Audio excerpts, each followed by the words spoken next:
Talking here for another office hours situation, recording here live on February 26th, Friday, February 26th. It's 2:30 p.m. in Puerto Rico right now. Out here in Guaynabo, in the suburbs of San Juan. Suburbs of San Juan. Doing our little office hours chat thing today.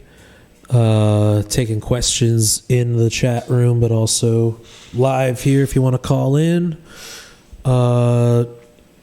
Just looking at the Discord here. Looking at Will. Had a wonderfully serendipity type experience with my new tape being released yesterday by a close friend with a tape label. I don't know what could be mined from that. I'm going to ask real quick.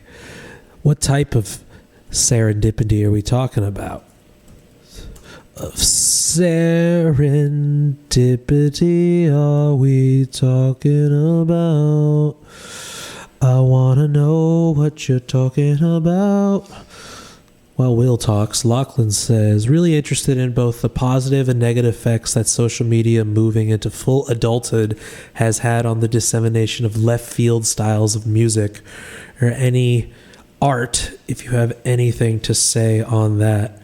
Yeah, I mean, it's kind of weird being in the cusp of like the younger generation of millennial. Yo, what's up, guys? What's up, Wadio? What's up, Samuel? I'm just going to talk a little bit first, then I'm going to take your question. So turn your mic off for now, and we'll get back to you. I appreciate you. But what's up, Merrick?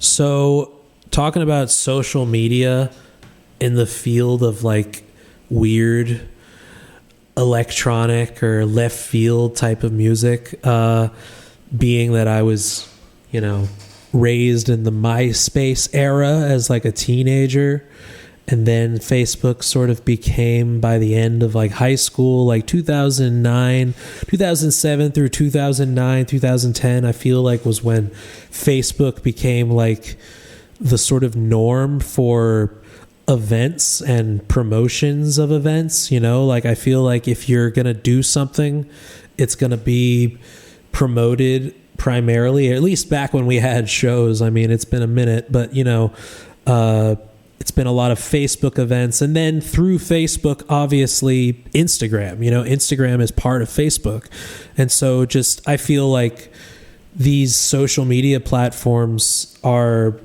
until we come up with some sort of democratized sort of community like we're doing here on the Patreon, but at like some sort of larger scale of artistic communities, I feel like this is the sort of main way that we promote and communicate with each other.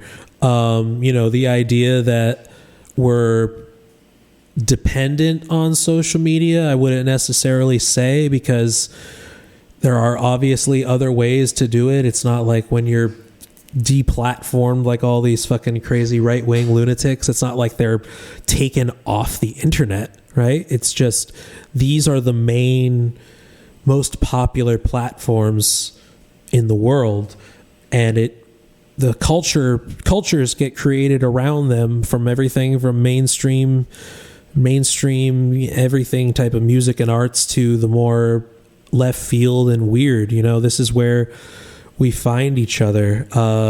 Lachlan expands on the question by asking, like, especially thinking about that period of time where super original artists were growing followings on SoundCloud in the mid-2000s, but it seems now that maybe some of those facilities are being trumped by big business and advertisement, making it harder to stage a platform again.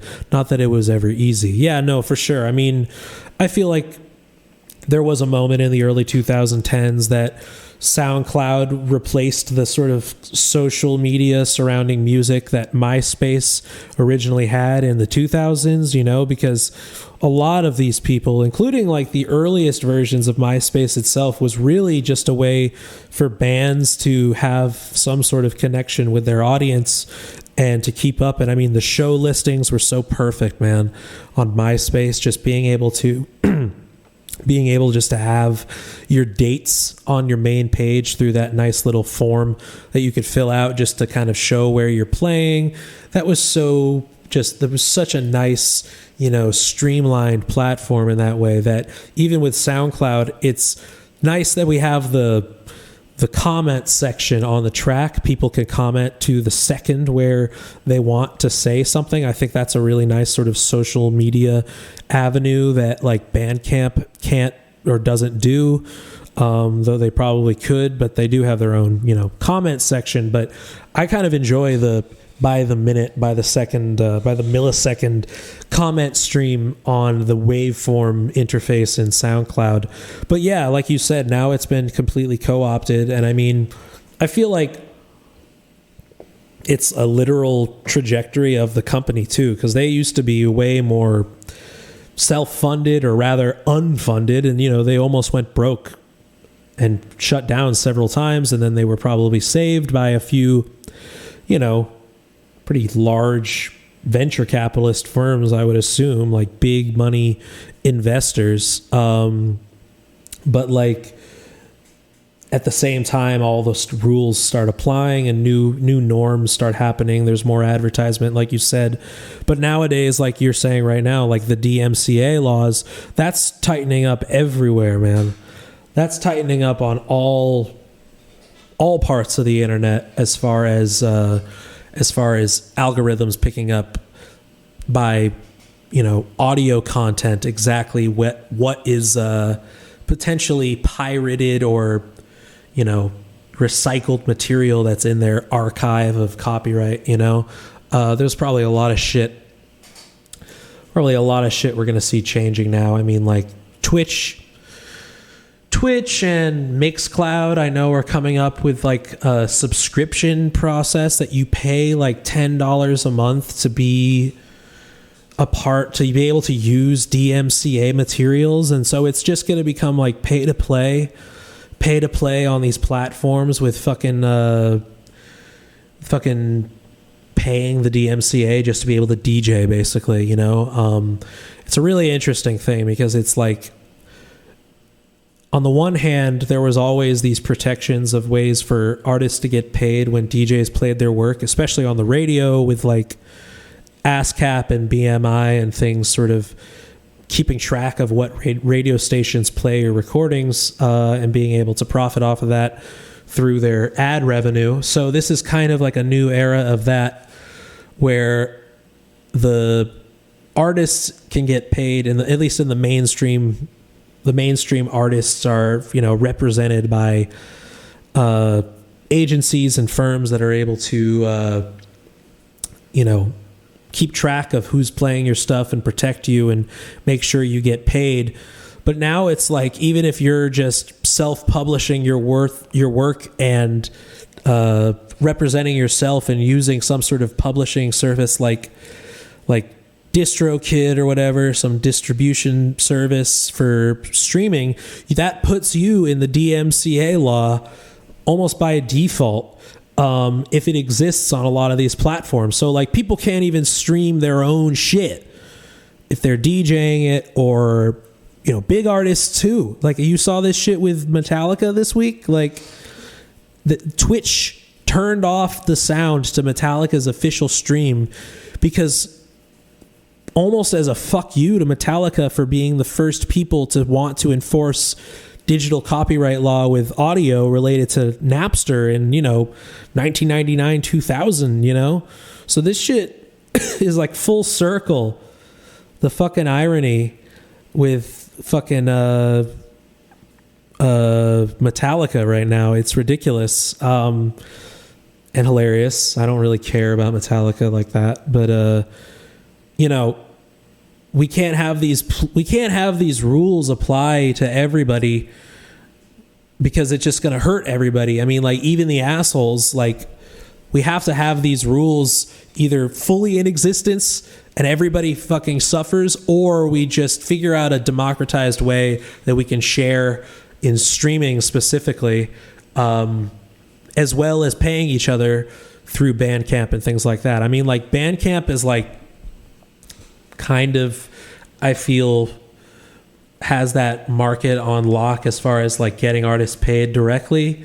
But like figuring out a way to like compete directly with the streaming platforms. Like, they do have streaming options, but it's kind of up to the artist on the Bandcamp app if they want to do that. But yeah, like you said, Wadio, like, First Fridays it's become the culture now, the COVID musician culture. Get your shit out. Get your shit out first Friday of every month on Bandcamp. That's become the culture this year, the past year. Lachlan is asking, ideally, how does the structure become dismantled, and how important do you think IP laws are at all? I mean, they're not unimportant, right? We have to put a monetary value to our worth, but like, obviously, streaming in the Spotify sense, not in like the Bandcamp or even DIY SoundCloud and early MySpace sense, but like the major streaming platforms have, what do they call it? Fucking disrupted the industry, right? Just like radio disrupted it in the 1920s or whatever the fuck, you know? It's like shit changes, and it's almost never the musicians and artists themselves that are changing that, you know, distribution technological culture. It's always going to be some weird tech people. Not to say that like the early radio people were fucking soulless corporate hounds. I mean, a lot of them were, but the new industry is all techified, and, you know, Daniel Ek has absolutely no connection to music, the art form. You know, it's a fucking algorithm to him.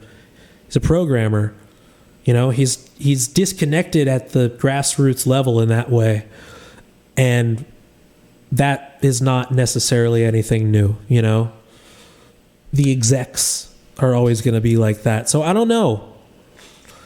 Ideally, how does the structure become dismantled besides just continuing to support each other on Bandcamp and making sure that we pay our friends and we promote our friends through, unfortunately, through the means that we have available to us for free, like social media. I mean, we're data mining ourselves by being on the internet every day. But it is what it is. What do you think a post-capitalist culture of music distribution could look like? I mean, you see monetary support from the government happening all over fucking Europe. You know, not to say that they're post-capitalist. They're all just social democrats in that way. But, you know, there's social infrastructure, public infrastructure dedicated to just paying artists to survive. You know, I know people in Ireland, the UK, Germany. They're just making art and getting paid a decent salary by the government during COVID.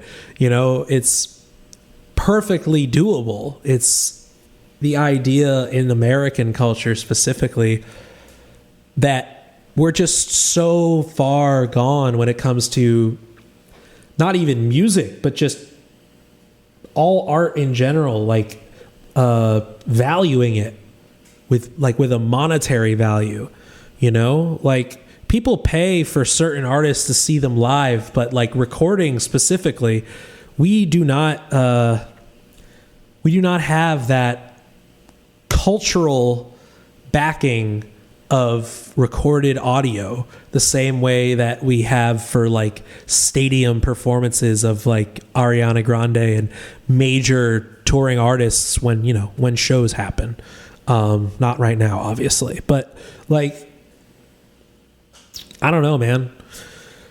We're at that point where streaming put like almost the final nail in the coffin that, you know, CD culture might have started by allowing us to rip and burn CDs, right?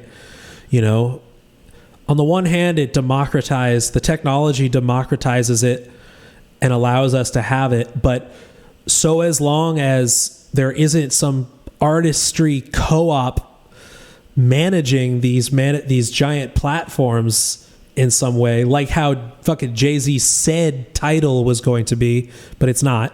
You know, there needs to be artist-led platforms that have some sort of, you know, guarantee of payment for all of those involved utilizing their services. You know, we're seeing that at the smaller level. There are co-op labels where you just like Patreon style, you just pay a monthly fee and you get access to all this music, and everybody on the label gets that $1 of that $10 or whatever, you know?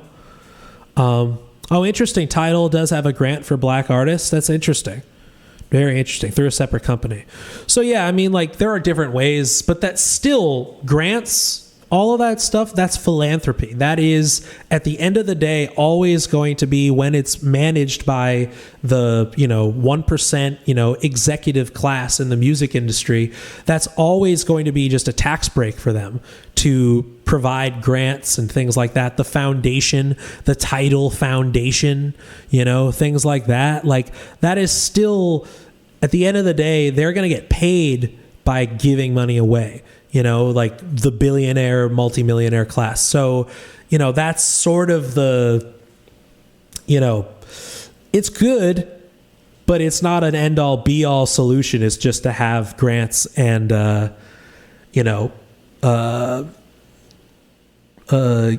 giving money away, philanthropic endeavors for artists. Philanthropy should, like Lachlan, philanthropy shouldn't exist as an economic system.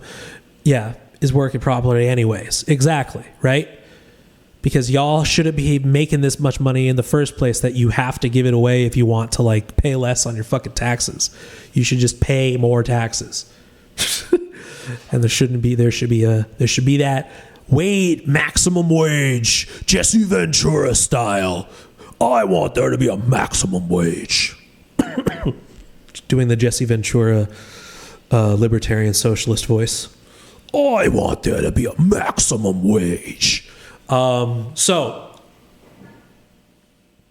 that's some fucking shit.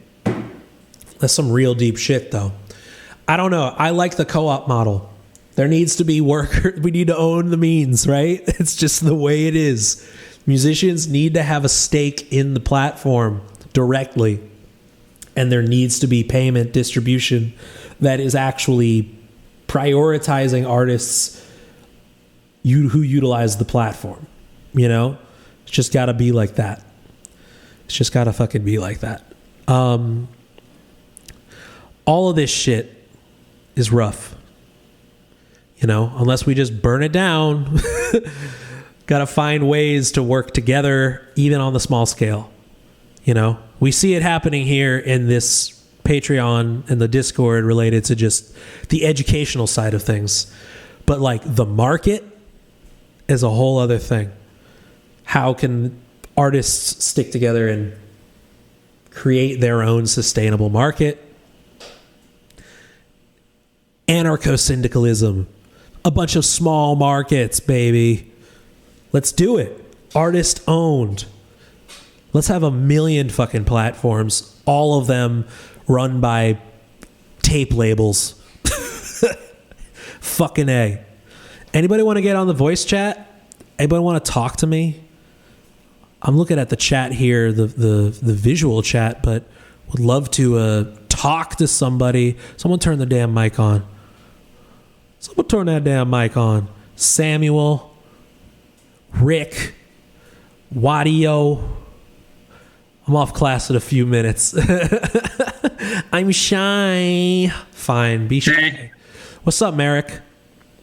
Not much. I think I was in here last time, but It's okay.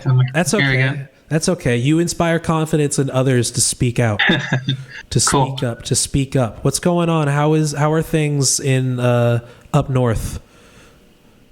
They're good. I'm excited lately. I kind of posted in the general, but I have a music teacher that I'm going to be working with online. Oh yeah, and he's kind of an interesting fella because he's like a jazz educator, and he was around in the Manhattan scene in like the 50s and 60s, Oh wow. or maybe the 60s onward. I don't know, something like that. And he's really big into the Lydian chromatic concept. Nice. So he's a nerd. So he's a big nerd.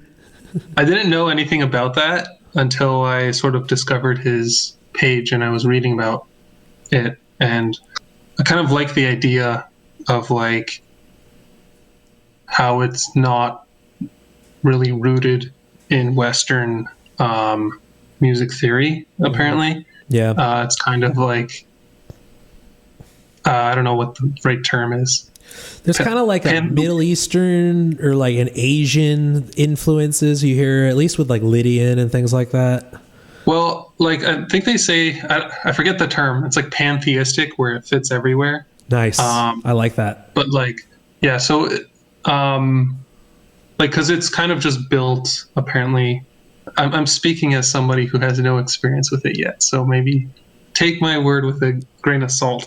Listen, I'm not a by any means a theory by traditional music standards theory scholar, though I'll probably have to do some sort of re-up on my knowledge as part of like PhD shit at some point, just because it's all related, or to be well-rounded. But you know this, that's why you're taking lessons. But I do know, I like that idea, the pantheistic modality situation, because I think like when we talk about like major and minor and all of the related harmonic or relative minors and things like that in the most basic Western music theory sense, like that's so deeply rooted in like the past 500 years in Europe, basically. Or maybe like, like 500, starting like 500, maybe going back all the way to like, the early music church stuff like Hildegard in the 1100s or whatever, but it's Europe, right? And then, but before all of that, all of this modality and the terms, Lydian, Dorian, all that shit, it's Pythagoras, this shit is Greek. There's both like, oh yeah, Lachlan's saying Gregorian chant as well. Yeah, but still Europe, right? But a lot of the earliest theory that is still applied in Western music is, Greek at its origin. And anybody that knows about like the Greek Empire and shit like that, and that Mediterranean at that time, it's not really Europe. It's kind of just like the port to all of Africa as well as all of Europe and all of Asia, Yeah. So it's like this combination of melting pots in the Mediterranean historically, in the pre-Christian era. Because once Christianity comes around, the church has a big say in music theory, especially when the Crusades are over and everything. It's just everywhere, right? We're out of the Middle East and we're in Europe fully. I feel like the rules become more strict in music theory as like the church sort of develops this kind of musical vocabulary. I mean, I talk about this in like the drone lecture thing, but like up until like the Renaissance, like all notation and theory and scales and things like that were kind of in relation to spirit or holy music, religious music, because then like Renaissance comes around and then like opera becomes a thing, and then it's like we can have full dramas and comedies and secular stuff in that, but it's interesting. Like there's so much like, I don't know, elitism and hierarchy in it, like the way they kind of I don't know, decide like, hey, this is how things have to be, and like it's too bad if you don't like that, and this is better than this, and all that. It's just like all of Christianity and the West has just managed to that's just their vibe throughout historically, right? You know? So it's like, this is the superior, and whether or not we're going to like enslave you literally and force you to adapt, or, you know, the more white man's burden later on of like the British style of imperialism, like gentlemanly imperialism, like, look, you're uncultured and we're going to culture you, you know, in that way. It's like still the same end result. Like, we have the superior idea, you're going to adapt and learn it, and eventually it'll just be normalized everywhere, you know? So as long as they're geographically moving around their ideas, right? Which throughout history, at least with like in our modern era, you know, Christianity, Crusades, and then national colonial efforts, you know, it's kind of like the ideas spread. But also the melting pot happens like in India, for example, with like the British influence and European influence in India also brought a kind of creolization of their ideas with the colonial ideas. I mean, that's where the harmonium comes from, you know?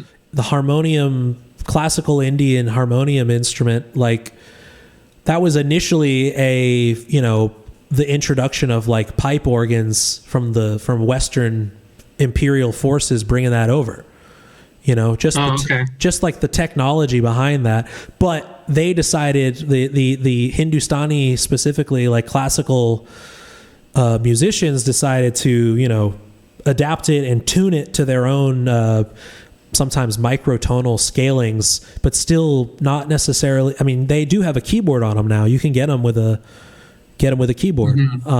I have one that's like a pump organ that's just a drone called like a Shruti box, and you just open up the valves.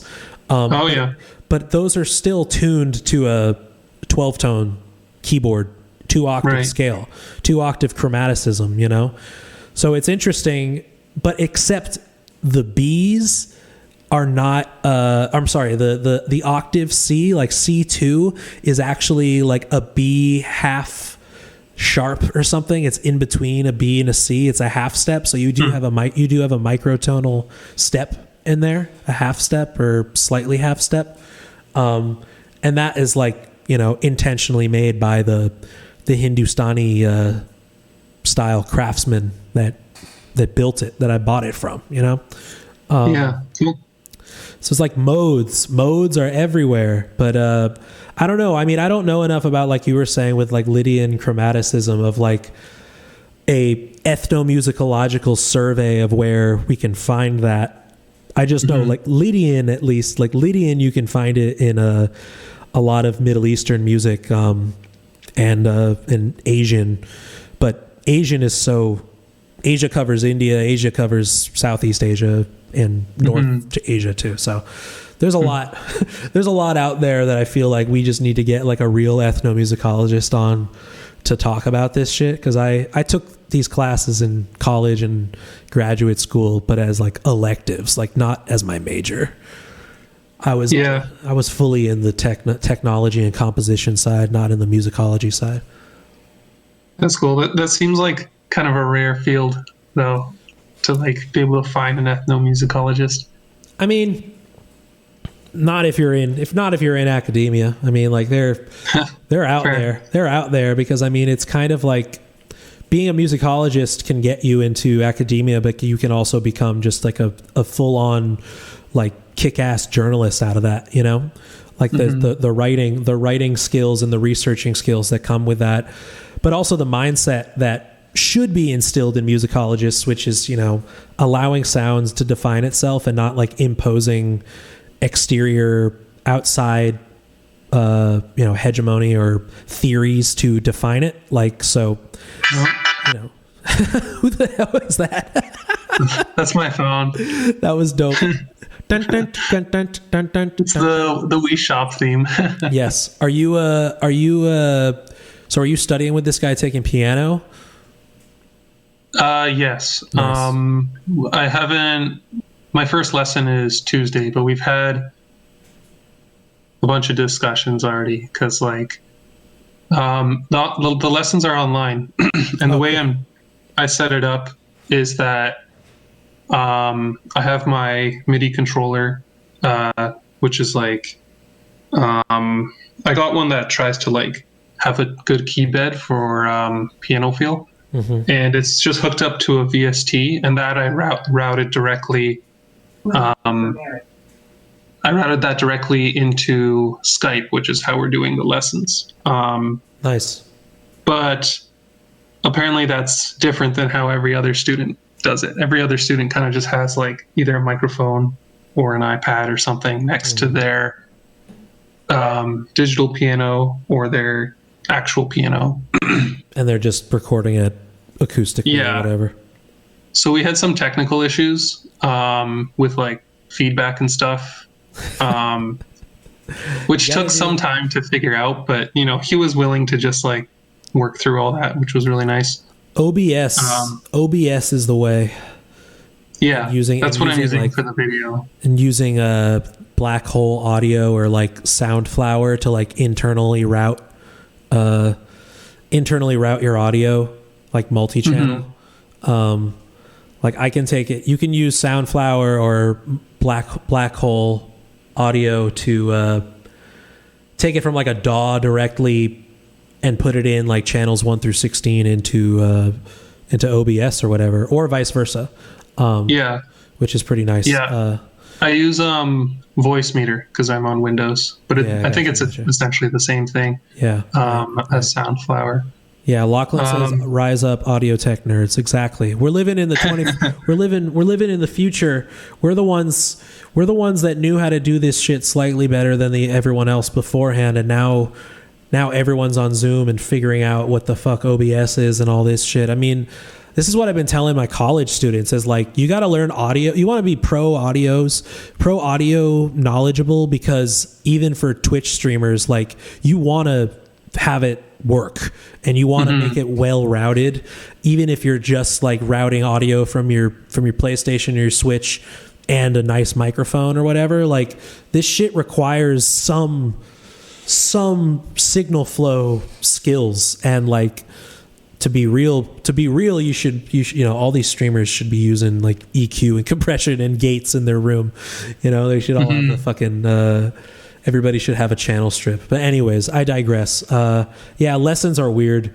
Lessons will always be weird. Education is weird in the live chats. Now just imagine doing it for 30 kids, and you'll be where I'm at every day during the week.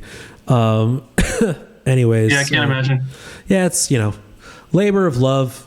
I'm just thankful that I'm employed, even if it is virtual. But you guys employ me too here on the Patreon, so I appreciate that.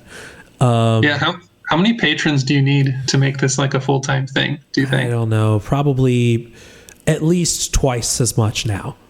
I have like a solid part-time job out of this right now. It's great, but like to replace my current salary, probably at least twice as much. That's pretty reasonable. It is pretty reasonable because it exploded in like 2 or 3 months. The last 2 or 3 months has been really the bulk of a lot of the engagement and people wanted to get involved. So like, I have faith that in the very least I'll be able to partially fund my PhD through your support. So that's a good goal to have, even if it's not replacing the job that I have, because my PhD is about exactly this, like music tech, sonic arts education, and new ways to teach it. So like, I see this as part of the research, to be honest. So it's kind of, like, I feel like the new call to action will be like, to get more people involved, is to be like, almost like a GoFundMe with the Patreon. It's just like, help me get the PhD and be involved in it. So I don't know, maybe that'll turn some heads. Who the hell knows? It's a cool system. It's like I don't know, I feel like you're contributing a lot by like hosting this community and kind of like, I mean, you also just have like a lot of experience as like a professor, and you have all this knowledge, so you can share that. And we do these group crits and all that, and then in return, like you get financial support from that, and like I don't know, it's kind of like this socialist thing, which is really cool because it's like everyone kind of wins in the end. That's so. what I mean. It really.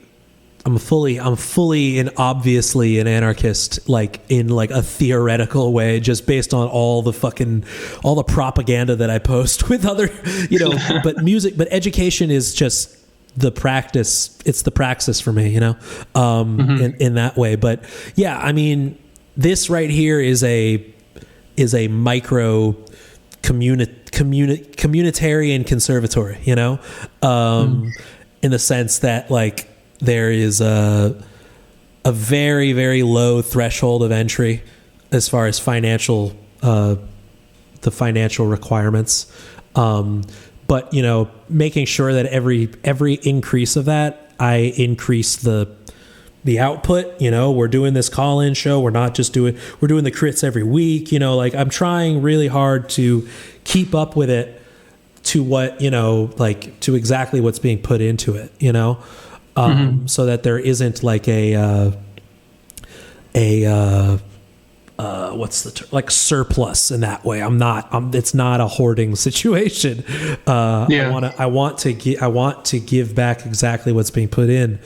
So yeah, I mean, there's always been a political side to, I mean, that's why I'm doing the fucking PhD, is because like through my experience, like past 5 years, both like doing like nonprofit music ed and working as a professor, like the political validation and theory has been validated through the practice in this one very specific avenue that I'm pursuing. So, I appreciate you recognizing that, because it is an interesting scenario that we've crafted, in that I am very intentionally want it to be like community first, like there's no gatekeeping, and there's no once you're in we're really all equals here. And like the amount of shit I learned from you guys, like it's no fucking joke. So I mean, like it's really and the new music that I hear and ideas that I'm exposed to just in the crits and listening to your shit, it's no joke. I mean, it is like just on that alone, like a fully egalitarian. I'm just too lazy to submit and write an artist statement for you guys for the group crits. So I just haven't done that yet, but I'm fully a student in this as well as facilitator. But I appreciate your participation, man. Really. Cool. Yeah. Happy to be here. Hell yeah, sir. Also on that note. Yeah. Oh, no, I'm down to like step aside for a bit and let someone else have a turn. Thank you. So yeah, nice talking to you. See ya. Nice talking to you, America. Talk to you soon, bro. Yep. Bye. Wadio. Yo, can you hear me? I sure can. What's going on? Yo, what's good? Nothing. I'm stoked to be on this call, and this is cool. Yeah. So it's trying to get everybody comfy with the idea. Nice. I had a question about collaboration. Yeah. I have been making music for like 6 years now. Kind of came from just like using a sampler to now I studied audio engineering at SAE a few years ago, and I've gotten more serious about using Ableton and Pro Tools and stuff. But I'm having trouble finding a system to collaborate with my friends, especially like, under lockdown, just like sending files back and forth. Yeah. And I was wondering if you had any experience with that and would be able to share any tips, good things to use. We've actually been sending files on Signal. It's been working really good. They have nice. Yeah. It takes like pretty like wide, like pretty large files can be sent over Signal. Dude, 'cause like even fucking Discord is like 20 megs top some shit, you know? Oh yeah, like, I'm pissed about that. It's really not good. I can't even send like video like that's longer than like 15 seconds on my phone. It's crazy. It's such bullshit. Honestly, I was pissed. Like I made a few Discord servers with my friends, and I was pissed to find out that we would do that and then send it through Signal. It's a little honestly scary because I've heard some things about Signal being kind of attached to.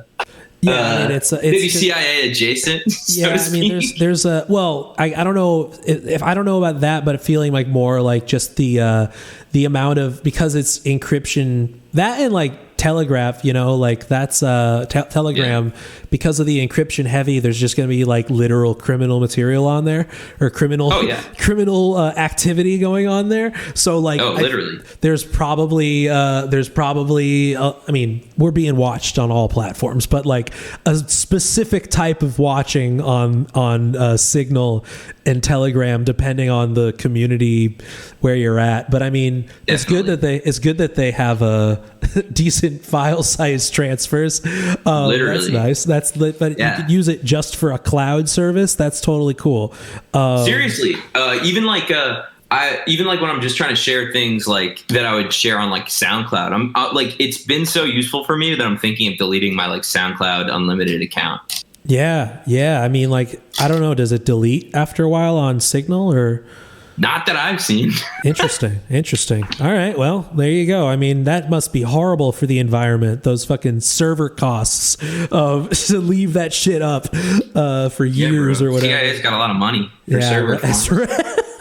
It's like, so what is that, the theory that it's just all a honeypot? Like it's all just like just submit your info and your secret encrypted texts into the CIA mainframe or whatever? Probably. We're doing the NSA's work for them. Exactly. They want to hear your beats, man. Yeah, for real. No, I'm trying. But I just, it's kind of like an engineering question. Like, I'm wondering if it'd be easier because I was thinking what we would do is send like stems rather than splits. Right. Somebody makes like a groove or something, they send a stem of the groove, and then just so you don't step on their mix, you send like you just have like the groove like in like a stem. You work on that, send them back like the thing you put on top of their stem, and then they send you like, you just keep sending like packets. Yeah, I mean, I've heard that, and that definitely works. I mean, like, you remember the band, the Postal Service, like Such Great Heights, of course. You know? They were called they were called the Postal Service. They named themselves that because they sent each other stems on pen drives and CD-ROM discs over mailing, like in the early 2000s and late 90s. So they were literally like doing exactly what you're talking about at the like, earliest in technology or primitive internet and primitive file sharing ideas, but the same idea of like a distance collaborative relationship. So that's definitely a thing that people do, is just the stems back and forth, or amongst each other. I've also heard of like, and this is an interesting one, is kind of like one person has like the master document that every stem gets put into, and you guys can bounce masters from there to reference when you record your next part, and then you send your stem from that new part back to the master document, whoever is managing that, because that could be like one person has the role as like main engineer, at least like quote unquote mix engineer, just like tracking engineer, the person that's just organizing the initial production of it.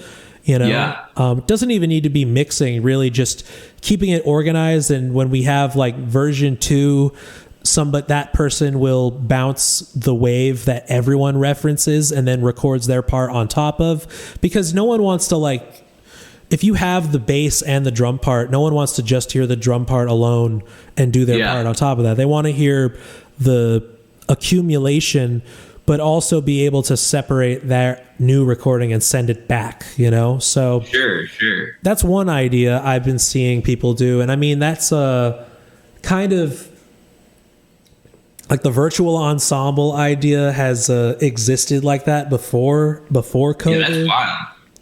That's a really good idea. Yeah, I always think about like I don't know. Do you know that label West Mineral? It's like Puerco West's label. Nah. Oh, yo, check it out. You'd really dig it. It's some chunky ambient freaky works. It's like that guy Pontiac Streeter, Hula Strauss, Nice.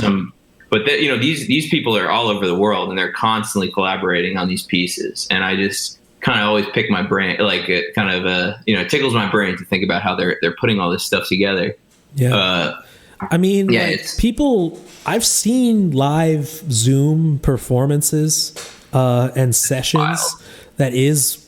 It is wild because like I know it's live, but they've also almost entirely been like arrhythmic free improv or ambient drone where it's really just texture and gesture and not like BPM, and meter. Yeah. So it's a bit more conducive to lag that we're used to having on when we factor in multiple people's internets all tuning into one server, for this type of thing. Ping, isn't it? Yeah, pinging in, exactly. So like how fast everyone can get can respond kind of becomes part of the improvisation in itself, right? Yeah.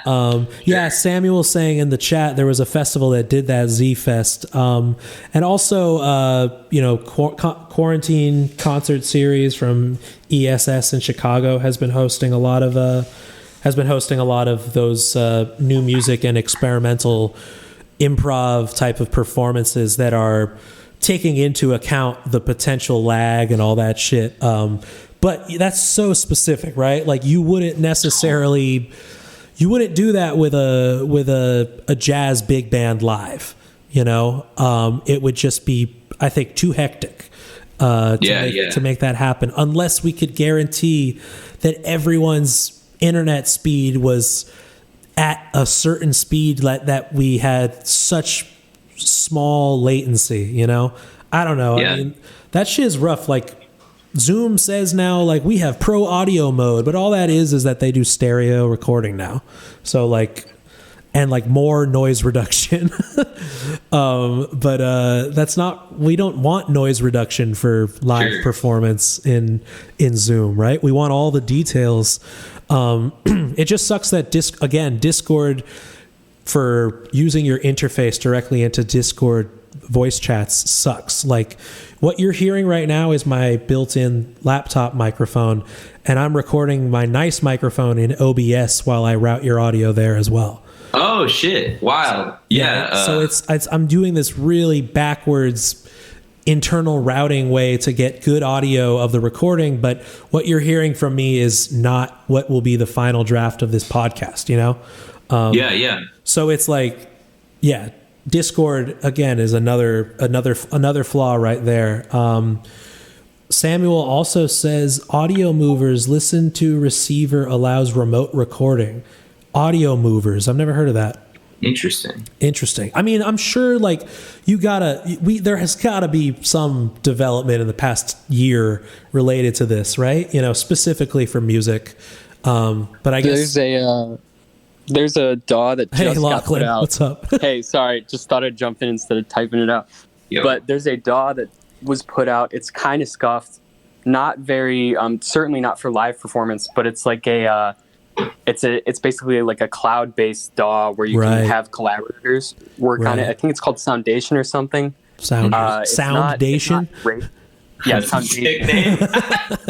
Yeah, not kind of cheesy name, but it's pretty. I don't know. I feel like if we could get like an Ableton embedded in a Skype interface that like multiple people could collaborate on, I feel like that would be really cool. That might make sense. I had a peer, one of my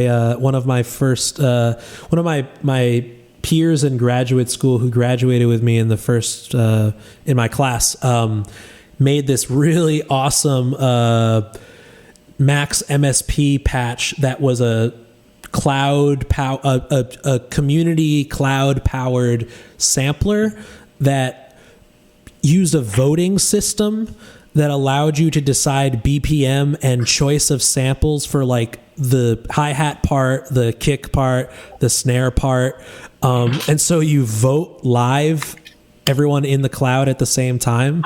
And it's like a performance, it's a gig that the audience performs as part of, and he just sets up his computer and gives you the URL, and you go on your phone and you just have all these buttons where it's like more kick, less kick, faster BPM, and it just becomes like, this person is trying to change this. Do you want this? And you do like vote up vote or down vote, it's like Reddit in that way.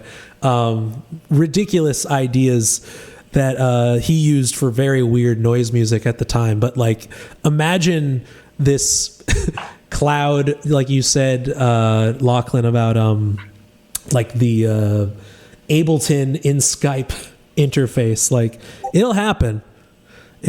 We should do that. We should do one of those community concerts Merrick is saying in the chat for the LMY community. We could totally do that. Yo, LMY fucking recital festival. Holy shit. That's a dope idea. That's a really dope idea. Like, maybe over the summer we do that. That would be really fucking shit. That would be lit, as the children say. Write it down. It's in the chat now. It'll stay here. But yeah. Do you know C minus radio? Nah, what's that? It's out of the, I'm really into this label, West Mineral. It's out of that camp. It's these guys in Kansas City who it was a SoundCloud mix series, but during kind of the height of lockdown, they did really amazing like Twitch audio video performance series where it would be like, it got so intricate that at a point like people were making like ghost hunters, like parody movies and stuff, and putting it on. But I mean, it's actually, I mean, they have some of the live recordings on their SoundCloud, but it's a shame that they don't have just like the live stream recorded put up anywhere, because it was an incredible model for how you would do something like that. Right. Like just a bunch of people submitting work, like putting cool video over it. Like, it was really unique. And these guys are kind of known for being, or these people are kind of known for being like, I don't know, mysterious and whatnot, but really hope that they share it one day, because it's a really cool like AV artifact. Yeah, kind of sounds like what you're talking about. Yeah. There's another interesting. Sorry, go on. No, go ahead. There's another interesting thing, kind of like from like a music technologist kind of thing. Francois K. Yeah. So Francois K did like a RA exchange a few years ago where he just talks about his history as an engineer. He engineered, a bunch of disco records. He engineered fucking like U2, a ton of shit. But he has some really interesting ideas. I can't remember it specifically, but in the latter part of I'll post it somewhere in the Discord. But in the latter part of the interview, where he's talking about just kind of theorizing things that have kind of come to being now, because it's a few years old, just about like collaborative cloud music work, right? And kind of I don't know, like the idea of just like music production is just taste, and like imposing your taste and the logical conclude just that going forward, you know what I mean? Yeah No, I think we're obviously heading in that direction by necessity right now, but like everything is cloud-based everything now, like storage, everybody wants a backup online as well as physical and things like that. So like the idea of editing in real time in different places in the world, like, and you said, it's production is just, or rather like tropes of production is just taste that becomes normalized over time, right? So it's like being able to literally like in class work on a group project, but like with strangers or friends at different parts of the world, kind of sharing one screen together. It makes sense, it feels like something that will happen, for sure. It's just kind of like the technology has to be developed with this in mind, like there are different platforms now or software developers that are putting this into play, like New Art City is one of them, doing the virtual galleries online that you can also design in their in-browser UI, so it's not like you got to learn like Unity or any sort of 3D modeling software to make it work, and then it just becomes a live gallery that you can walk around in with a chat room. And like I'm doing I'll link you guys. I linked you guys before, but I have a exhibition with them in March. That's a virtual gallery, but you could also just host live streams in this virtual gallery setting. So like part of me is going back to that idea of like a festival for like us to do something there, right? To like have it be like a giant screen in like a 3D environment that's like someone could design really dope, and just people do that in Minecraft. People have like that's what I'm saying. That's what I'm saying. Yeah. Sick. Fucking 100 Gex performed in Minecraft this summer. You know, it's that's so wild. And Machine Girl, you know, all of these who you'd imagine to be like super into gaming culture, electronic artists seem to really cash in on the Minecraft thing. But I'm even seeing like corporate funded EDM shit happening in Minecraft. It's ridiculous. Like bro step festivals, you know. Hell yeah, I'm there. Sign me up. I know that's still a thing, but that's that's happening apparently. But yeah, I feel like we're getting there. But just going to your original question, I like the idea of a main engineer computer as the document, the mix engineer and the tracking engineer, and having people send stems to them. You know, but like in the idea that it's not a back and forth, but just continuously sending parts to one place and then referencing that with rough draft bounces that you can use in ear to record new stems, you know? Yeah. That's sick. That's my idea. I like that. I like that too, because you're not like, it's not two people just stepping all over like the mixing process because they're not in the same room. Yeah, I mean, you don't even they're different listening environments too, you know, different acoustic spaces, different headphones. I wouldn't even mix during this tracking process, which is what I wouldn't even do that.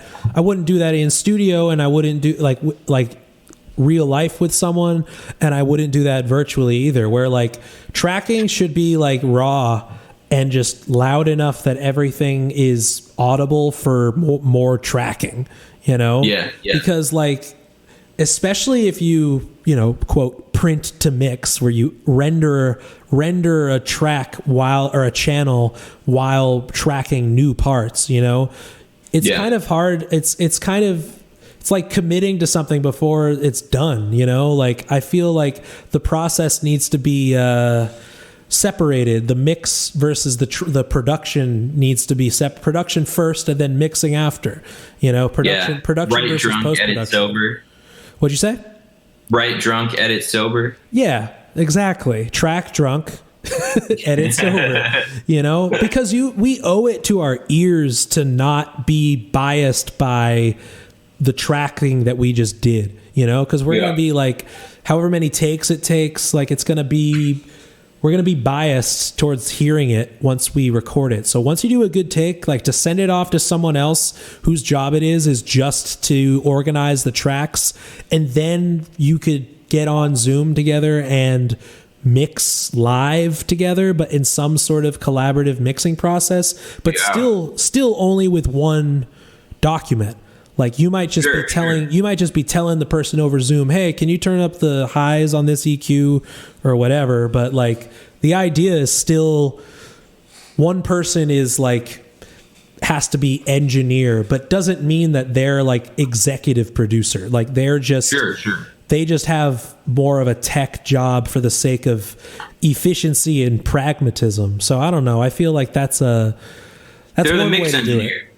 Yeah, exactly. Like you have a mix engineer, but you guys as a band or you guys as collaborators are still giving equal input. It doesn't matter if you're the one clicking something, you know, if it was your idea, right? It's kind of just delegating the ideas over Zoom and listening together over Zoom. Sure. But that's after the tracking, you know, like to me, I gotta, if you're doing it with like a label and like a major label signal flow of recording would be a separate separate tracking engineer versus a separate mixing engineer versus a separate mastering engineer, right? Yeah. Because that's 3 different opinions and 3 sets of ears, which will all eventually lead to a final product that's, you know, that much better. So like, we don't have that luxury, obviously, to just pass it off to someone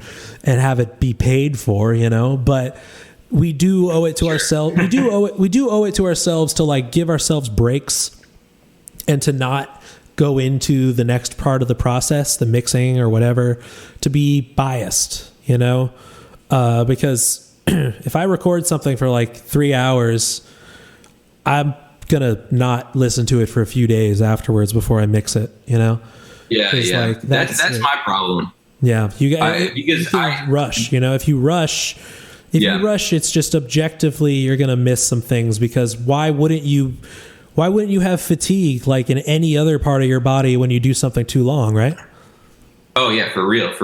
It's you know, it's funny because in like, you know, most of my friends who make music, you know, we make club music, you know, for the clubs that one day will be there someday. You know, like one of my friends who's put out a lot of work is like a big, like what he calls it, and he's part of kind of like a larger like UK, you know, let's say like Rinse FM kind of adjacent scene of music. And a lot of those guys subscribe to like a 60% rule, which never really sat right with me, where they're like, I feel like you have to finish the composition at least 60% before like you leave, you walk away from the session for the day, you know? And I do find that it's really difficult for me to, you know, I don't want to get into, you know, start going in all directions here, but I do find that it's hard to put myself back in that place that I was in when I started the composition a day later, you know? Right. It's interesting. Like, I mean, because I understand that thought process. And I mean, even like not in club music or anything, like in hip hop, like, you know, Kanye was in his earliest grind was doing what, like 5 beats a day. Like he had some crazy rule of literal like productivity that he kept himself to. I'm not exactly sure what it was.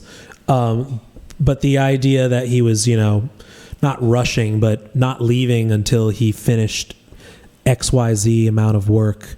That, you know, at a certain point in your career or in your life, especially when you're young, like I could appreciate wanting to do that regiment. You know, it's kind of like going to the shed, as like, you know, instrumentalists and jazz musicians would say, like, you really got to practice. That's practice, you know, like holding yourself accountable on some daily, or if you're in the studio for a day, this is what you have to complete by the end of it, et cetera, et cetera. I understand that, but I also understand like being an adult with like understanding like the literal value of my labor as an artist, working for other people or working for myself. You know, the idea of working myself to misery at, you know, about to turn 30, like just doesn't sit right with me,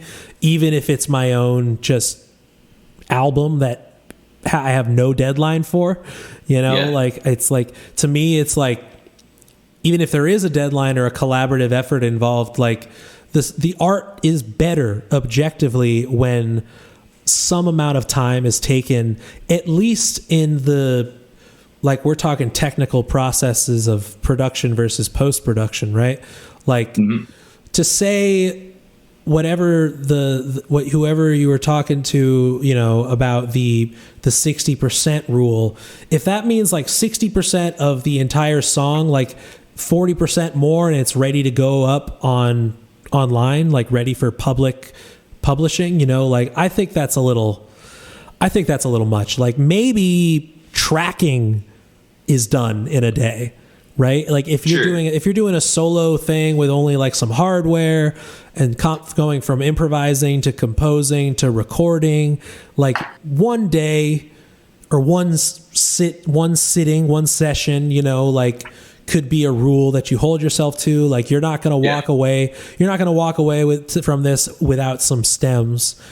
But to say, like, I need to have it be like this far along in the final percentage process, like, I can't see myself having that as a universal rule for me, because like every project, every recording, every track, or song or whatever you're doing, at least for me, like, I try to mix it up the process. Like, sometimes I'm doing hardware, sometimes it's entirely MIDI, sometimes it's just an improvised session, sometimes it's quote unquote composition, songwriting, lyricism, whatever. Like, but like, I've, even in your world, in club music, like, the process can't be that formulaic that like it's just going to come out like that with the same workflow every single time. Like, I feel you got to leave yourself available for different options and opportunities to arise that can completely change your process for the day. Like, maybe you're just stuck on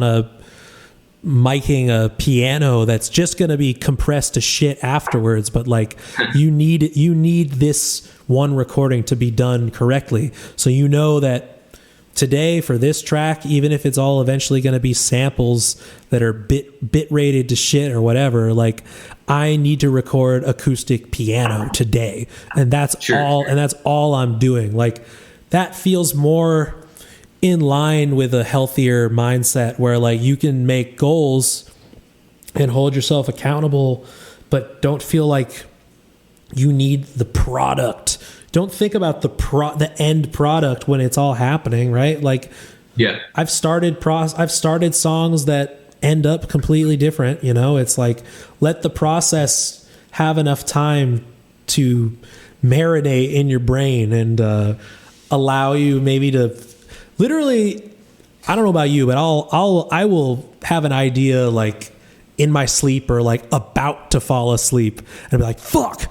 And then I just write it down. Because tomorrow morning I'm going to do that, but that shit wouldn't have occurred to me if I stayed in the studio for another 2 hours, because I knew I had to like start mixing or whatever. Yeah. So again, I just don't think, I wouldn't say it's healthy just to be like absolutist when it comes to rules like that, is what I'm saying.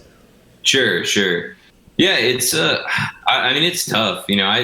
I love to tinker as well, which is the annoying thing. And sometimes I have trouble deciding what's sound design, what's mixing, what's, like, is side chaining something in an interesting way, mixing or sound design? I don't know. Like, it's funky. It's funky. And I love, I'd love to be considered an audio engineer someday. So I definitely love to mix it up with that type of shit. I love compression, Here's the thing that I'll say, and it does relate to like production versus post-production, tracking versus mixing, and that like, you kind of have to separate your brain between producer and composer, and then engineer.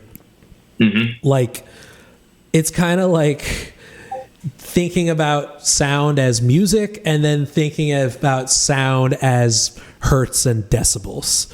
It's like, you're obviously capable of doing both, but to access both parts of that part of your brain, those parts of your brain at the same time, it could be detrimental to the final goal. Like you kind of like to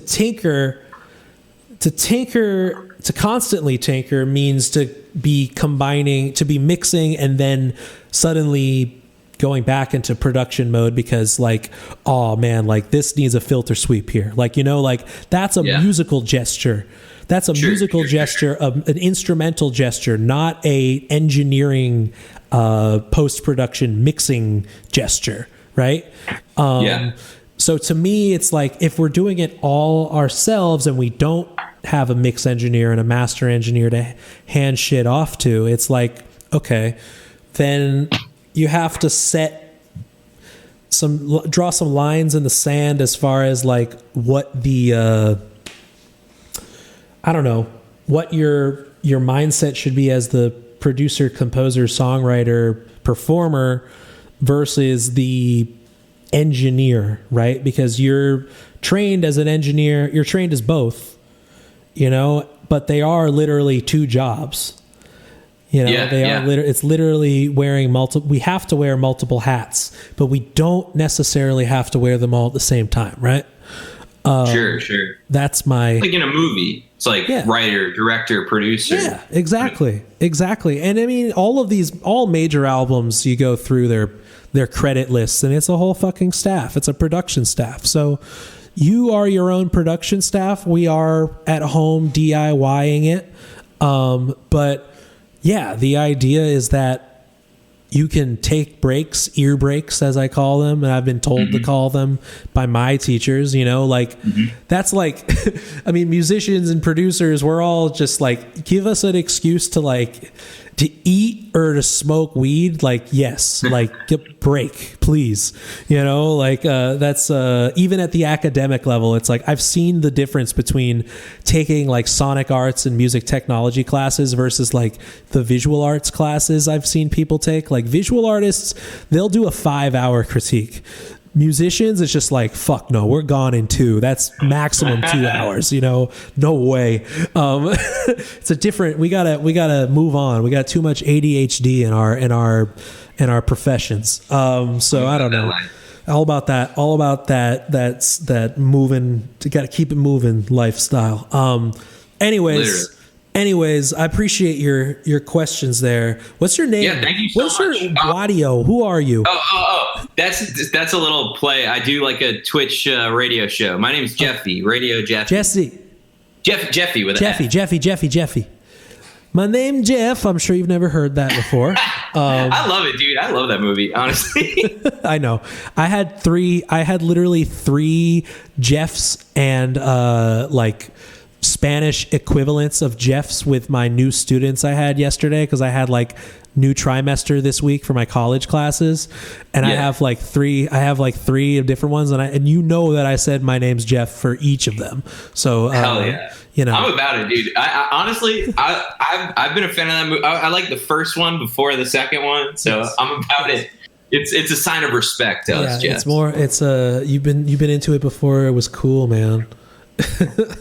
I'm just gonna do a quick plug. My radio show's tonight, 9 p.m. Twitch. DJ Hemp Oil Products is on with me. We're gonna be playing dub. We're gonna be playing twitch.tv/what? Jeffy Music. That sounds basic enough to remember, guys. Oh yeah. Put it in the chat too, Jeff, just so we have a clickable link. Yeah, for sure. And do you want me to put the C- thing in there too? Like that? Yeah, everything that we talked about, put it in there. Yeah, if you don't mind, I'd love to. I love sharing that shit. All right, cool. And thank you so much, Max. I really appreciate it, bro. Good to talk to you, Jeff. Seriously. All right, I'm off mic. All right. Anybody? I'll do one more. I gotta run in a little bit. Lachlan, let's talk. Lachlan, you've been waiting. You were in class. My little calculus class, doing my little silly maths. Oh man, what year are you? I am a second-year student right now. A sophomore? Do they call it? I'm a sophomore. I have more credits than a sophomore, but people give you really annoyed looks when you start talking about it like that. So we'll just say it's sophomore. I have more credits than you. Where you don't have to say the school, but where are you calling in? Where you? I am from Mid-Michigan. Nice. I'm gonna say the school because I kind of want to talk about it a little bit. Cool. But I go to Michigan State. Oh, is that's Spartans, right?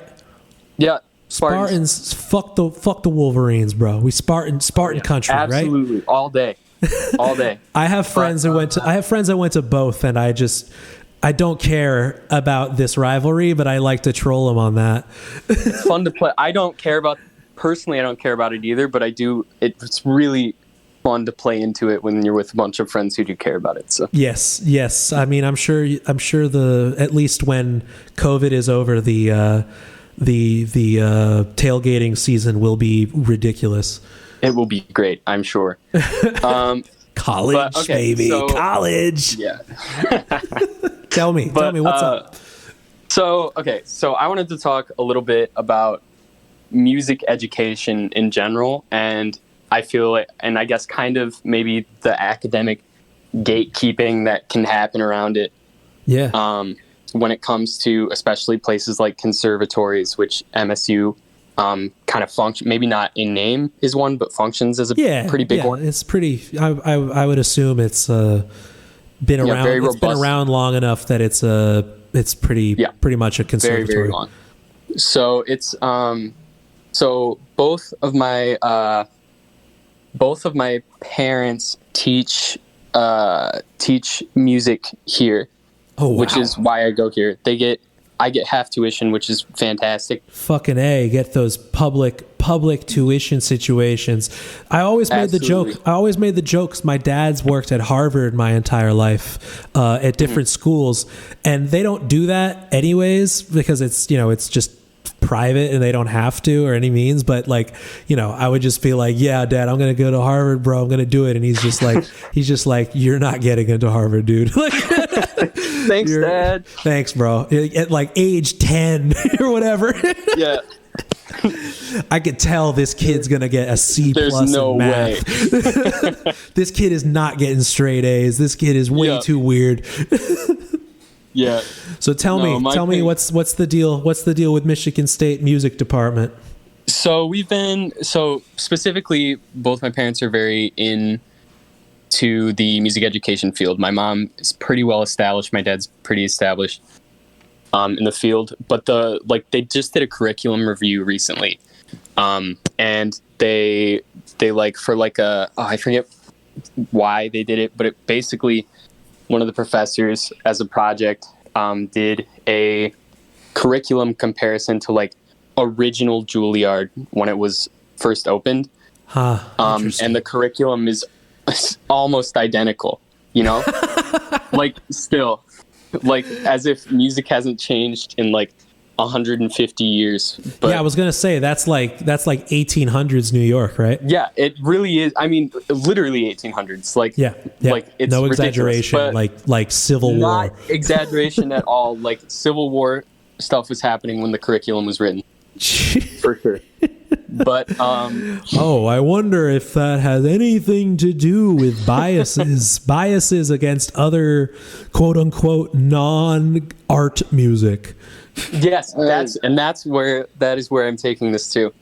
So, I'm now, of course, the age where I'm, everybody that's applying to my parents' programs are my age.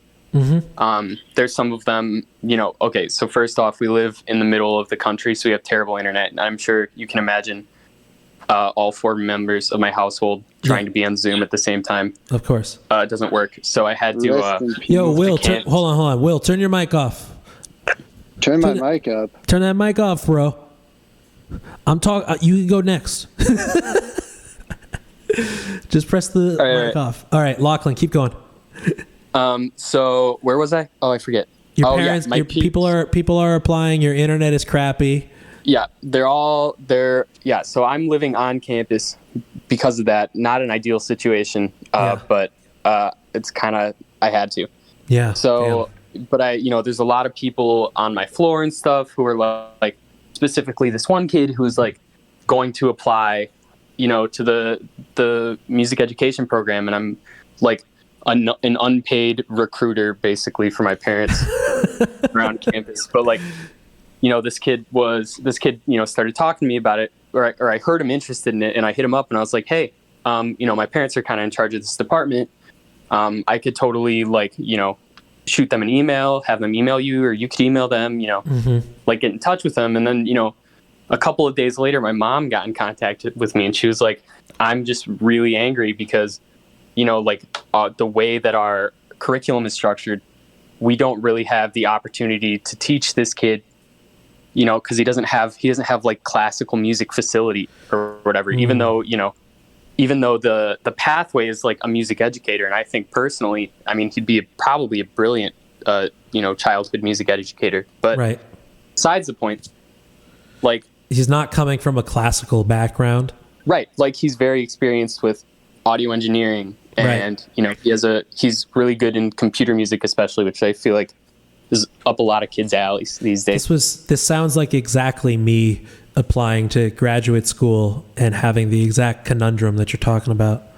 Yep, it's a common one, and it is, and it's indicative of the culture of music education departments and things like that. I mean, and I'm approaching it now as a PhD applicant, but only looking at it from like, I have I'm a professor of practice. At this point I have the MFA and years of experience, but like when I was 21 or whatever, like, and interested in exactly this, I was, shit out of luck in different ways, Right. And, there's also, to juxtapose it, I had a girlfriend who went to a private college for music education. Mm-hmm. And, she went for contemporary music. She was able to get in for contemporary music. But, and I also applied to this college, but it ended up being that, like, these tuition rates at private colleges are massive. And, like, of course, like, and usually it ends up being that those private colleges have those, like, more widespan, I mean, not in all cases, but at least in this case, like, a more wide-spanning curriculum that allows for, like, people from different backgrounds to get into music. Yeah. But yeah, here it's like, for me, for example, like, I've been around music my entire life. I consider myself a musician, but I never, like, got super duper. And I've gotten into theory, but, like, my super big downfall, like, is that, like, I have a lot of trouble, reading classical notation. Mm-hmm, mm-hmm. I can't breeze through that. And that's a massive part of the, the interview process, Yeah. Like the application process. And I feel like, I don't know. I was just wondering, like, it just sounds like the average situation, Yeah, I mean, it truly is the average situation, but I just feel, it feels, and I guess I always knew it existed, but it feels so strange to, be talking to this kid who's obviously very passionate about music and music education, but because, he didn't have wealthy parents who put him in, theory lessons at age 7, right, or whatever, he can't go and do the thing that he needs to do, Yep. I mean, and it sucks. And he's like, he was talking to me, well, I'm probably gonna have to transfer, and it's gonna add a year onto my degree if I want to go and do this. And it's like, I don't know. It seems very strange, especially for a school like Michigan State, who's got like a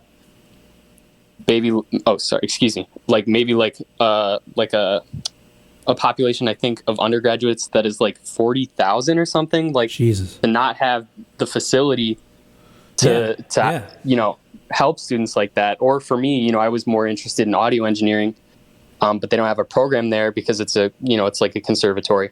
Yeah. So now I'm backdooring my way into it with like electrical engineering and stuff. Mm-hmm, and I just feel like, I don't know. I really wish that there was, more accessible ways to become a music teacher than there are. Because it seems like right now it's very gate kept. Yep. There seems to be a lot of rich white people that end up being able to get the, that have the means to get the degree and get a job, I mean, that's just academia in general, right? I mean, but right. in this case, talking about like music pedagogy, like there's a, long history of, what is considered, worthwhile teaching and what's not. And we as a society have moved past just classical Western music as the end all be all superior type. And we as a society have moved past the idea of like, quote, in popular culture, at least, like superiority of like one style, right? Like, right. We have eclecticism in the music industry that is reflected in the amount of money and contracts that certain types of artists can make, because like hip hop is a $billion industry depending on right. depending on who what label we're talking about and what artist and what type of touring and shows they're doing and stuff. But that's popular music industry is not conservatory music industry, you know? Certainly not. And it sounds like, you know, even for a conservatory to not have some sort of audio engineering, electroacoustic composition, music technology component at this point is even more dated, because like John Cage was doing tape collage 60, 70 years ago, you know what I mean? And it's like, right. the composer, pedagogue is going to say like, oh, we don't need to, John Cage is not worth teaching. Like, who the fuck are you to say that? Like right. no academic, peer-reviewed academic can just say shit like that anymore. But we still don't see reflected in programming of, the introduction of music technology in this kind of conservatory setting, where someone whose main major is mostly production and engineering does get exposed, because their program is overall included in the main conservatory structure. The definition of the conservatory has expanded, I mean, that is just dependent on the school. So it sounds, unfortunately, like Mich State is behind compared to other state schools in other states, because like I've only been to state schools. I went from SUNY to CUNY in New York. Right. So like, and both of those were like, yeah, you're an electroacoustic composer, improviser, and aspiring audio engineer, all at the conservatory umbrella, So like, and with that, I've been able, at least to some extent, insert myself into the music education world, but mostly through just the grind outside, like the work, being an educator, working for like nonprofits, and then, eventually getting the MFA, which allows you to teach. Because once you teach, you're just professor of practice. If you don't have a PhD, you're not the quote scholar pedagogue, but you're the professor. Right. You're a professor of practice. So that's what I am. Soon, aspiring to be the high tenured pedagogue eventually, like your parents. I'm assuming your parents have PhDs or they do. They do, yeah. Like the department heads at conservatories kind of have to. So like in that case, it's the culture of the school that depends on what a student can have access to for how much money, because like the norm is slowly changing, technology and engineering and being a quote unquote, if you go to Europe, it's a different conversation, because in Germany there are Tonmeisters, which have existed for 100 years in conservatory settings, which are related to radio arts, who are the producers and engineers that are learned in music theory and trained in music theory so that they could initially record orchestras tastefully, Right. But now it's, Germany is electronic music, center of Europe. So like it's this acceptance of electroacoustic and now club music and the engineering related, or popular music and the engineering related to all that, is being accepted in the music education conservatory conversation. But that is a cultural representation of Germany. They love their microphones. They're the Nazis invented tape. It's just how it's a history that's rooted in the geography that America is less in touch with, because our record industry is less valued overall. It's separated from the artistry in that way. Yeah. Almost completely. Yeah.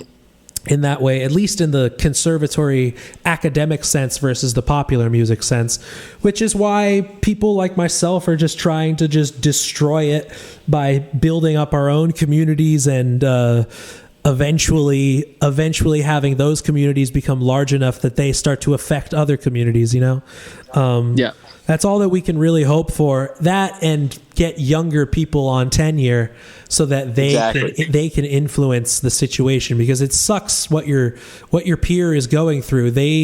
What I did at that point in my stage was go and just do the graduate degree in music technology and start my own fucking nonprofit to teach it.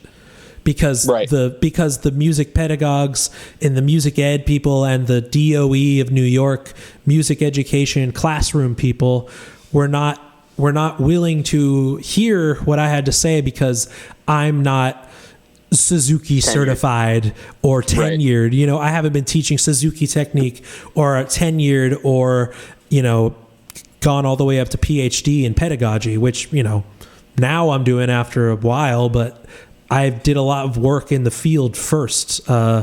It's not the straight through academia track is not guaranteed for music technologists who want to get into the pedagogy side of things, you know? Yeah.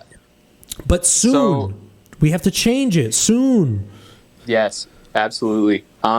So I guess one quick last question is just like, especially since you were in, you know, you have been a professor and stuff.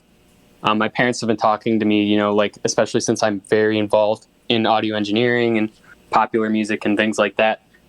Like, how would one go about rebuilding a curriculum that suits younger people, you know, who, like, where, and I mean, like, where do you get these people that are going to do this? Because the only people that are attracted to jobs at MSU are currently people who are like 45 years old plus, you know? Yeah. Like, trying to continue what Michigan State has been doing, and like, where do they find the person to build a curriculum? How do they do it? And like, how do they establish themselves as a school? So they go to lamimyoung.com. I mean, it's about finding, it's not necessarily young. I mean, you could be 45 and fucking cool as shit, you know, right. As an academic, as far as academics go. But it requires, like, at that level of high brass, the willingness to have a bit of an ego death because they don't know that stuff, you know, like, right.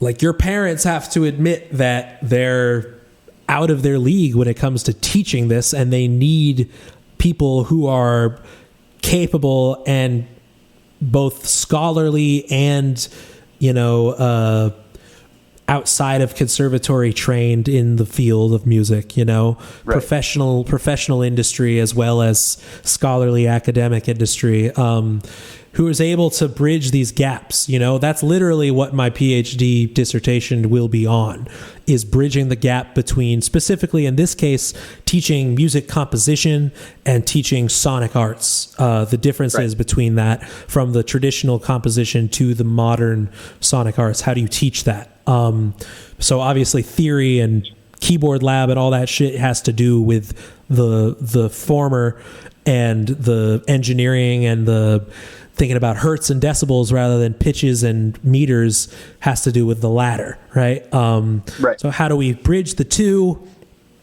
The culture is changing at the academic level slowly, but there will always still be people, even in our age and younger, you know, millennials and Gen Z, that don't want to change it, that want to fall in line with what is the conservatory tradition.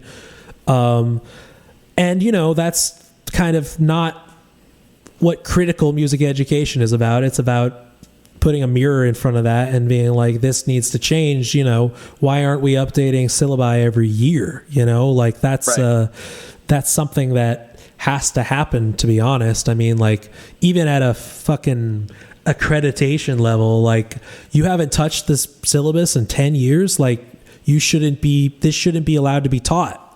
Like, at least get a new textbook with, like, the introduction of hip hop or something, you know, like much less not changing your syllabus since like 1850. Well, yeah, that is an extreme that's very surprising.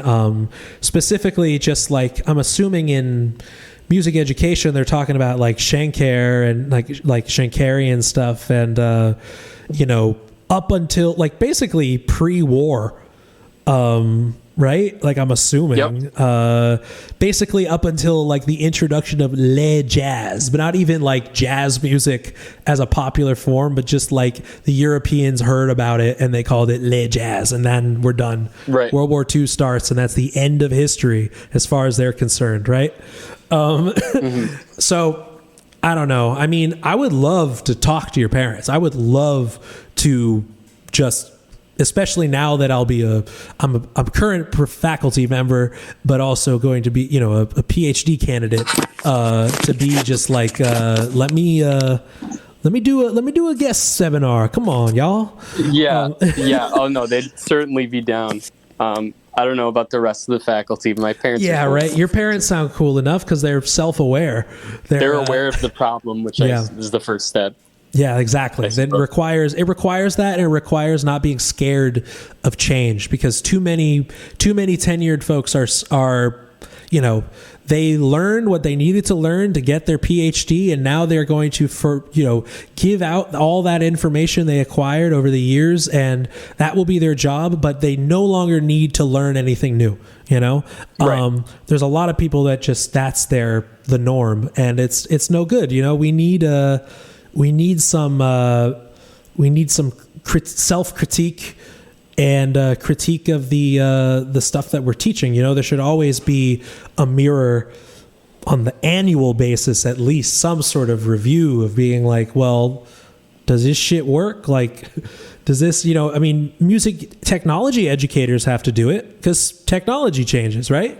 We're not going to be teaching. Right. We're not teaching Pro Tools 5. You know, it's even though your professor might have learned on that, right? So it's like we have to bridge some gaps between the way that things are taught in the recording studio versus the orchestra practice room. You know. Yeah. And yeah, I might send this podcast to the dean.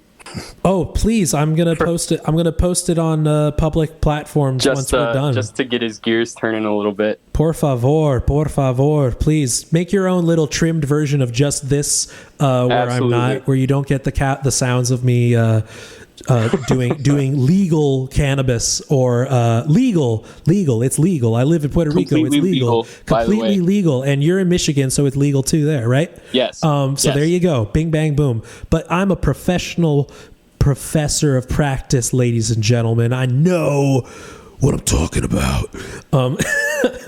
Anyways, I appreciate. Make sure to include that part. Yeah, please. I appreciate this question. I appreciate people being involved here that are involved at this level of not only just being in the programs themselves as college students, but in your case, very uniquely having parents as pedagogues, because that's you become an unofficial, like you said, an unpaid intern just by default. So it's good to have this perspective, and I'd love to continue this conversation because absolutely. You know, I feel like, especially right now, I'm going to need to be doing more research and talking to more pedagogues because of my own, you know, dissertation work coming up. So, you know, building these types of conversations and having access to different ideas and seeing how different institutions do things for better or worse is really important. So I appreciate you bringing this up, man. Thank you, Lachlan. Thank you, man. It's good to talk to you. Yeah, you as well. I gotta run, guys. This has been dope. We've been talking for almost 2 hours, an hour and 40. This has been really dope. We're getting there on the patron list, where soon we'll be able to do this every week. I appreciate you guys, really. You guys did some awesome stuff. Please keep giving questions in this thread that we will go up. Yes, this will be on the Patreon, and it's also going to be on public platforms because I use this as part of our public podcast. But only patrons get to be involved. So sign up for the Patreon if you're listening to this on YouTube or all public all public podcast platforms. You can listen to the pod on the Patreon, or also just going to the podcast platforms and looking up Lamim Young. That's how you find it. But if you're in the chat now, if you're in the Discord, You're already on the inside. You're involved during the production. You are the podcast. Anyways, appreciate you guys a lot. Thank you guys for chatting, and let's do it again in 2 weeks, unless we get more patrons and do it again in 1 week. We'll see. All right, guys. Talk to you soon. Peace.